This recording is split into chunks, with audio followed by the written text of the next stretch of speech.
Assalamualaikum warahmatullahi wabarakatuh. Alhamdulillah rabbil alamin. Wassalatu ala asyrafil anbiya'i wa mursalin wa ala ahli wa sahbihi ajma'in amma ba'du. Puji syukur atas kehadirat Allah Subhanahu wa taala yang telah memberikan kita kesehatan dan kesempatan sehingga kita dapat berkumpul pada Zoom yang berbahagia. Tidak lupa pula kita sanjung-sanjungkan kehadirat Nabi besar Muhammad Sallallahu Alaihi Wasallam yang telah membawa kita dari alam jahiliyah ke alam yang penuh ilmu pengetahuan yang seperti kita rasakan saat ini. Pertama-tama kami hormati Bapak Profesor Dr. Renat Insinyur Rinaldi Idrus SSI selaku dosen pengampu mata kuliah analisa farmasi. Dan yang saya banggakan rekan tim saya dan kepada teman-teman yang berkesempatan untuk menonton video kami. Pada kesempatan kali ini kami akan mempresentasikan hasil diskusi kami yang berjudul Detektor GC dan HPLC. Izinkan saya untuk memperkenalkan anggota kelompok 9 yang beranggotakan 3 orang. Saya selaku moderator Syakira Saulia, rekan saya Alia Zakira, dan rekan saya satu lagi Zaura Humaira. Pada kesempatan kali ini kami akan membahas 6 poin penting, yaitu kromatografi, detektor GC, detektor HPLC, aplikasi detektor GC dan HPLC, perbandingan detektor GC dan HPLC, dan terakhir kesimpulan. Baik, kromatografi. Kromatografi merupakan suatu teknik pemisahan campuran berdasarkan perbedaan distribusi dari komponen-komponen dalam fasa gerak dan fasa diam. Fasa gerak dapat berupa gas atau cairan, sedangkan fasa diam dapat berupa cairan atau padatan. Teknik ini memanfaatkan sifat fisik dan kimia dari komponen-komponen dalam campuran untuk memisahkan mereka yang menjadi bagian-bagian yang terpisah. Ada pun beberapa jenis metode kromatografi yang berbeda yang dapat dipilih oleh peneliti. Berdasarkan kebutuhannya, peneliti untuk menganalisis, memisahkan, dan mengidentifikasi komponen-komponen dalam sampel campuran. Beberapa jenis metode kromatografi yang umum digunakan adalah yang pertama, kromatografi kertas, yaitu teknik kromatografi yang paling umum menggunakan kertas sebagai fasa diam. Cairan pada kertas yang basah berfungsi menarik cairan melewati kertas dan memisahkan campuran berdasarkan prinsip absorpsi dan kepolaran. Yang kedua, kromatografi lapis tipis atau KLT, menggunakan material absorben rata seperti kaca atau pelat plastik sebagai fase diam. Pada KLT biasanya pelat datar yang dilapisi dengan silika berfungsi sebagai fase diam, sementara fase geraknya adalah cairan organik. Yang ketiga yaitu kromatografi cair. Teknik pemisahan ini di mana sampel dilarutkan dalam cairan dan melewati fase diam, yang biasanya berupa kolam atau permukaan padat. Yang terakhir, kromatografi gas atau gas kromatografi. Teknik kromatografi yang sangat sederhana, sensitif, dan juga sangat cepat untuk memisahkan komponen yang memiliki molekul yang sangat kecil. Stasioner yang ada pada kromatografi gas adalah sebuah kolom yang berisi cairan dengan kandungan gas sebagai helium atau nitrogen. Detektor kromatografi adalah sebuah perangkat yang digunakan dalam kromatografi untuk mendeteksi dan mengukur konsentrasi senyawa yang terkandung dalam sampel yang dipisahkan melalui kromatografi. Detektor ini berfungsi untuk mengukur perubahan sifat fisik atau kimia dari sampel yang dipisahkan, seperti perubahan warna, fluoresensi, atau absorbansi, yang terjadi ketika sampel melewati fase diam dan fase gerak. Detektor ini sangat penting dalam kromatografi karena memungkinkan analisis yang lebih akurat dan lebih sensitif, serta memungkinkan penggunaan volume sampel yang relatif kecil. Detektor yang umum digunakan dalam kromatografi termasuk detektor UV vis, detektor fluoresan, dan detektor elektrokimia. Apa sih pentingnya detektor? Dalam kromatografi, detektor memainkan peran penting dalam memastikan keberhasilan analisis. Detektor harus mempunyai sensitivitas yang tinggi dan respon yang linier, sehingga volume internal yang diperlukan kecil. Hal ini untuk memungkinkan deteksi senyawa yang terkandung dalam campuran dengan akurasi yang tinggi dan mengurangi biaya operasional. Detektor yang efektif dalam kromatografi dapat membantu dalam beberapa cara, yaitu sensitivitas tinggi, respon linier, dan volume internal kecil. Adapun faktor-faktor yang dipertimbangkan dalam memilih detektor. Dalam memilih detektor, Untuk kromatografi, beberapa faktor yang dipertimbangkan antara lain itu sensitivitasnya, respon linier, volume internal kecil, kemampuan deteksi, biaya operasional, kemampuan penggunaan, kualitas data, dan kemampuan kalibrasi. Baik, selanjutnya detektor gizi yang akan dijelaskan lebih lanjut oleh rekan saya Alia Zakirah. Kepada Alia Zakirah dipersilakan. Baik, terima kasih atas kesempatannya. Saya akan menjelaskan tentang detektor gizi. Sebelumnya, pada detektor gas kromatografi ini terdapat beberapa jenis detektor yang digunakan untuk mendeteksi dan mengukur konsentrasi senyawa yang ditemukan dalam sampel. Berikut adalah beberapa contoh detektor yang umum digunakan pada gas kromatografi. Yang pertama ada flame ionization detector, kemudian ada thermal conductified detector, kemudian ada electron capture detector, kemudian ada mass spectrophotometer, kemudian ada photoionization detector, kemudian ada chemiluminescence detector, kemudian ada nitrogen phosphorus detector, flame photometric detector, dan yang terakhir ada thermal conductified detector. Yang pertama, detektor flame ionization detector atau FID.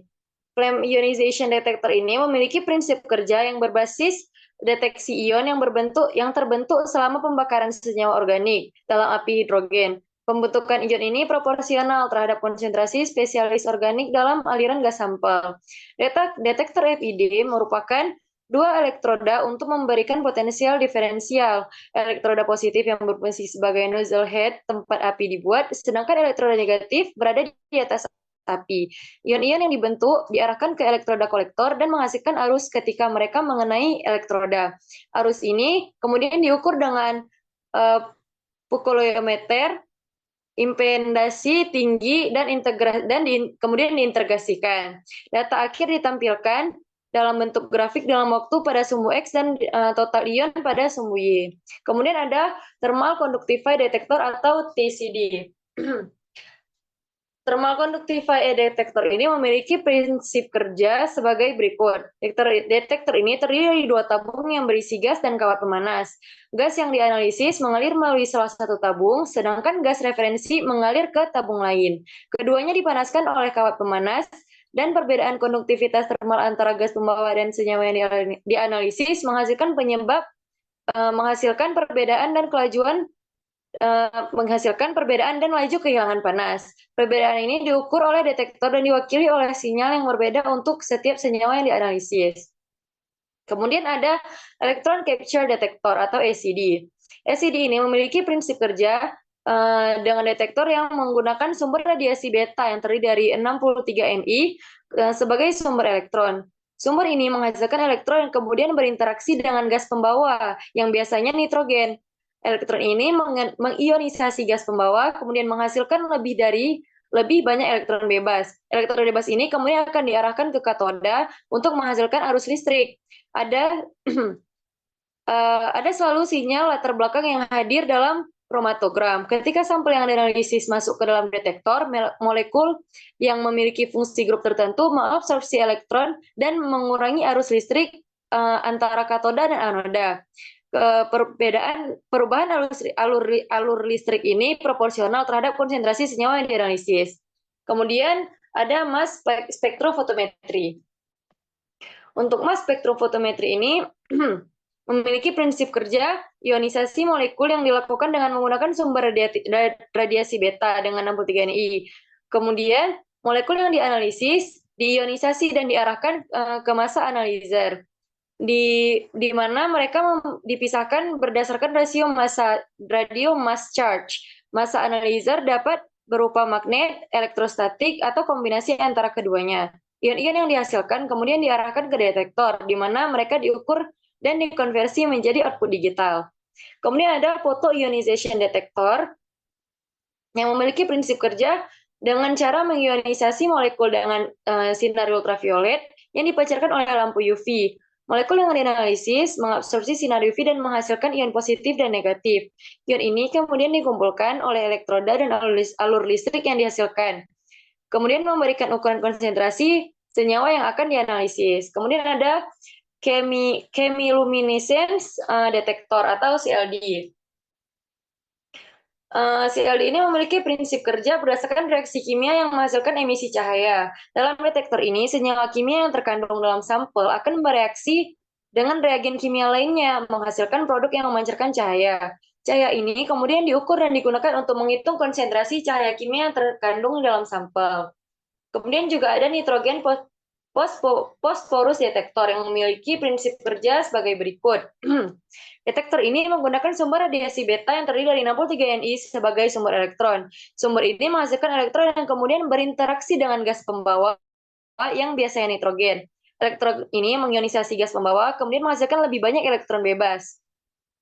Ketika sampel yang dianalisis masuk ke dalam detektor, molekul ini memiliki fungsi grup tertentu yang mengabsorpsi elektron dan mengurangi arus listrik di antara katoda dan anoda. Perubahan alur listrik proporsional ini proporsional terhadap konsentrasi senyawa yang dianalisis. Kemudian ada flame photometric detector atau FPD. FPD ini memiliki prinsip kerja dengan detektor yang menggunakan sumber radiasi beta yang terdiri dari 63 Ni sebagai sumber elektron. Sumber ini menghasilkan elektron yang kemudian berinteraksi dengan gas pembawa juga. Elektron ini mengionisasi gas pembawa menghasilkan lebih banyak elektron bebas. Kemudian ketika sampel yang dianalisis masuk ke dalam detektor, perubahan alur listrik ini terhadap konsentrasi senyawa yang dianalisis ini juga proporsional. Kemudian untuk materi selanjutnya akan dijelaskan oleh Zaura Humaira. Baik, terima kasih atas kesempatan yang telah diberikan. Next.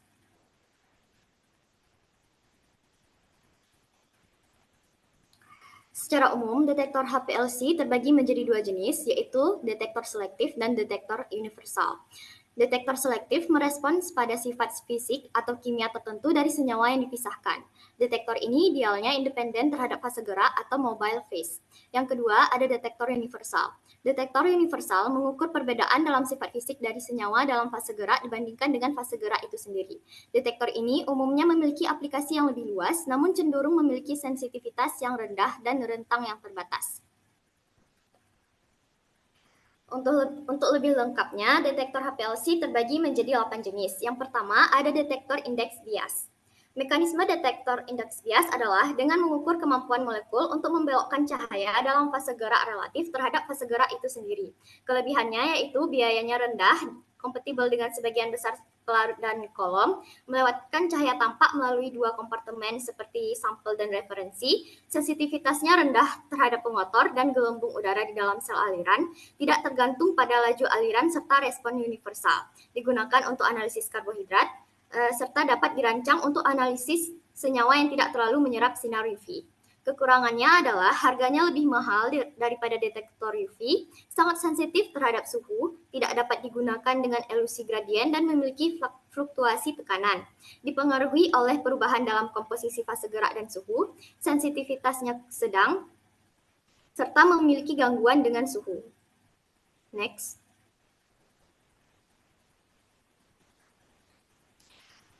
Detektor indeks bias biasanya digunakan untuk mendeteksi zat dengan penyerapan UV terbatas atau tanpa penyerapan.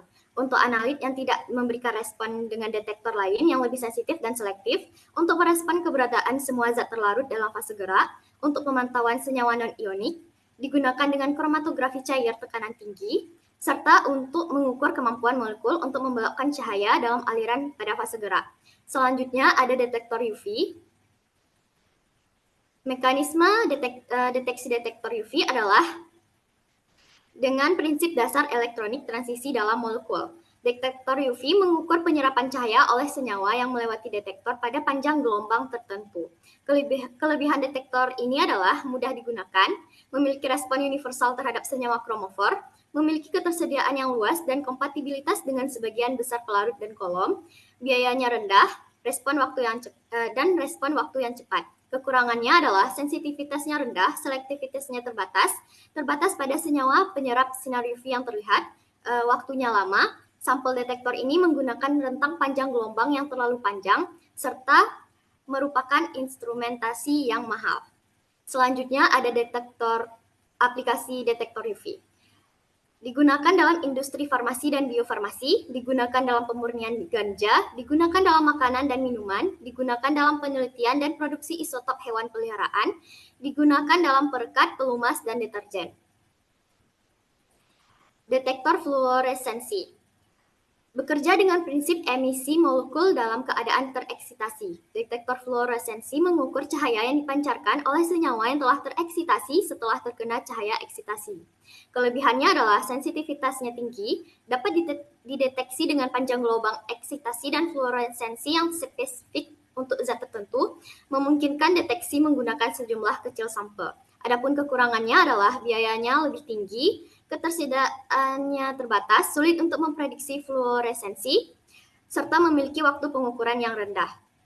Aplikasi detektor fluoresensi adalah biasanya digunakan dalam deteksi analitik keberadaan protein, digunakan untuk mendemonstrasikan zat berpendar dan non-pendar secara alami, untuk menentukan bentuk dan ukuran molekul, digunakan dalam bidang makanan, lingkungan, dan farmasi, digunakan terutama ketika analit memiliki sedikit atau tidak ada absorbansi UV, digunakan dalam rekayasa genetika, analisis DNA, serta digunakan dalam konformasi protein dan reaksi enzimatik. Selanjutnya ada detektor elektrokimia, bekerja berdasarkan respons amperometrik dari analit terhadap elektroda yang biasanya dijaga pada potensial konstan. Kelebihannya adalah prosedur pengukurannya sederhana, memiliki sensitivitas dan selektivitas memadai, biaya rendah, tidak toksik, batas deteksi rendah, tidak perlu menurunkan analit sebelumnya untuk analisis, serta mudah dibuat miniatur untuk digunakan dalam LC capillary dan metode CE. Kekurangannya adalah kisaran suhu terbatas, rentang hidup terbatas, respon elektroda dapat berubah seiring waktu, membutuhkan kalibrasi yang sering dengan standar, serta berdampak pada lingkungan. Detektor elektrokimia biasanya digunakan untuk biosensor elektrokimia yang tersedia untuk CO dan oksigen, untuk pestisida, untuk pemantauan rumah sakit, pabrik, dan lingkungan, untuk mendeteksi neurotransmitter, menilai lingkungan, serta deteksi senyawa fenol dari makanan sampel. Selanjutnya ada detektor hamburan cahaya evaporatif. Mekanisme kerjanya adalah berdasarkan respon amperometrik dari analit terhadap elektroda yang biasanya dijaga pada potensial konstan. Kelebihannya adalah ideal untuk penyaringan dengan hasil tinggi dan kuantifikasi, kompatibel dengan rentang pelarut yang luas dibandingkan dengan detektor indeks bias, tidak ada gangguan pada beberapa puncak pelarut, tidak perlu melakukan preparasi sampel, tidak tergantung pada sifat spektroskopi analit, serta bersifat universal. Kekurangannya adalah suhu operasi yang dibutuhkan sangat tinggi untuk dapat menguapkan eluen, dapat menyebabkan hilangnya molekul kecil yang mudah menguap. Aplikasinya biasanya digunakan untuk karbohidrat, lipid, dan analisis polimer. Digunakan untuk molekul dengan berat molekul besar, serta merupakan detektor yang ideal untuk penemuan obat, kimia kombinasi, dan analisis zat alami. Selanjutnya ada detektor inframerah. Mekanisme deteksi detektor inframerah adalah dengan prinsip bahwa ketika radiasi IR melewati detektor, ia menyebabkan ionisasi atom gas, memisahkan atom menjadi ion positif dan elektron. Detektor ini digunakan untuk mendeteksi berbagai senyawa berdasarkan pola spektrum inframerah yang dihasilkan saat senyawa tersebut berinteraksi dengan radiasi IR. Kelebihannya adalah konsumsi daya rendah, memiliki desain yang sederhana, radiasi IR dapat ditemukan di daerah gelombang tampak dan gelombang mikro. Adapun kekurangannya adalah inframerah digunakan untuk jarak jangkauan yang kecil, kecepatan transfer data dalam inframerah lambat, kecepatan data transmisi rendah dan dapat dipengaruhi oleh kondisi lingkungan. Paparan radiasi IR yang terlalu lama dapat menyebabkan kerusakan secara bertahap, serta tingkat penyerapan IR yang rendah dapat menyebabkan gejala seperti mata merah, bengkak, atau pendarahan.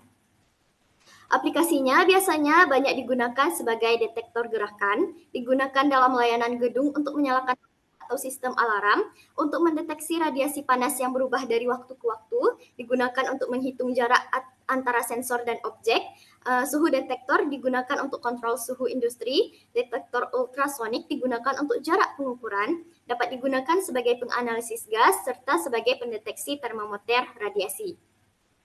Selanjutnya ada detektor array dioda foto. Mekanisme deteksi detektor array dioda foto adalah dengan merekam penyerapan cahaya pada berbagai panjang gelombang oleh senyawa yang melewati detektor. Kelebihannya adalah detektor array dioda foto memiliki potensi untuk mengukur multiple panjang gelombang secara bersamaan, mampu beroperasi pada frekuensi tinggi, dan memiliki respons frekuensi yang baik, serta dapat digunakan sebagai perangkat resistensi variabel dengan frekuensi, linearitas, dan respons spektral yang lebih baik daripada light-dependent resistor. Kekurangannya adalah rentan terhadap peningkatan arus gelap yang bergantung pada suhu, area aktif yang relatif kecil, karakteristik dipengaruhi oleh suhu dan memiliki stabilitas suhu yang buruk. Sensitivitasnya lebih rendah dibandingkan dengan detektor lain, serta menunjukkan waktu respon yang lebih lambat daripada dioda lainnya. Aplikasinya biasanya digunakan untuk memonitor sampel pada lebih dari satu panjang gelombang. Panjang gelombang dapat dipilih untuk menganalisis setiap senyawa dan sensitivitas tertinggi. Digunakan untuk perangkat semikonduktor, mengubah AC ke DC dan mengisolasi sinyal dari supply serta mencampur sinyal. Dapat mengubah arus AC ke arus DC dengan menghilangkan beberapa bagian dari sinyal serta digunakan dalam saklar listrik. Baik, untuk materi selanjutnya saya serahkan kembali ke moderator. Baik, terima kasih atas kesempatannya. Kali ini saya akan menjelaskan tentang perbandingan detektor GC dan HPLC. Nah, yang pertama itu pada tipe detektornya. Pada detektor GC yaitu menggunakan Electron Name Found Detector atau ECD dan mass spectrometry. Pada detektor HPLC menggunakan UV detector, fluorescent detector, dan mass spectrometry. Pada karakteristiknya, detektor GC itu spesifik untuk mendeteksi senyawa yang mengandung unsur halogen. Sedangkan detektor HPLC umum digunakan untuk mendeteksi senyawa kimia yang tidak mengandung unsur halogen. Aplikasinya, detektor GC yaitu untuk analisis kimia yang berfokus pada senyawa halogen, sedangkan detektor HPLC analisis kimia itu berfokus pada senyawa kimia yang kompleks. Untuk sensitivitasnya, detektor GC itu memiliki sensitivitas tinggi untuk mendeteksi senyawa halogen, serta detektor HPLC tinggi untuk mendeteksi senyawa kimia yang kompleks. Untuk biayanya, biaya detektor GC itu lebih rendah dibandingkan dengan detektor HPLC. Dan peralatannya, detektor GC itu peralatannya yang lebih sederhana, sedangkan detektor HPLC peralatannya itu lebih kompleks. Baik, selanjutnya saya akan pada hasil presentasi kami dapat menyimpulkan yang pertama, detektor GC bekerja berdasarkan prinsip selektivitas, di mana senyawa yang dianalisis terpisah berdasarkan sifat fisiknya seperti ukuran molekul dan sifat kimia. Detektor HPLC bekerja berdasarkan prinsip partisi, di mana senyawa yang dianalisis terpisah berdasarkan sifat fisiknya seperti polaritas dan ukuran molekul. Yang kedua, detektor GC digunakan untuk menganalisis senyawa organik dan anorganik, serta memiliki aplikasi yang luas dalam berbagai industri seperti petrokimia, bioteknologi, dan analisis kimia lingkungan. Detektor HPLC digunakan untuk menganalisis senyawa yang kompleks dan senyawa aplikasi yang luas dalam berbagai industri seperti farmasi, bioteknologi, dan analisis kimia lingkungan. Yang ketiga, detektor GC memiliki kelebihan seperti sensitivitas yang tinggi dan rentang dinamis yang luas, namun memiliki kekurangan seperti tidak dapat mendeteksi senyawa yang kompleks. Detektor HPLC memiliki kelebihan seperti dapat mendeteksi senyawa yang kompleks dan memiliki aplikasi yang luas, namun memiliki kekurangan seperti tidak dapat mendeteksi senyawa yang tidak stabil. Baik, ini merupakan lampiran daftar pusaka kami.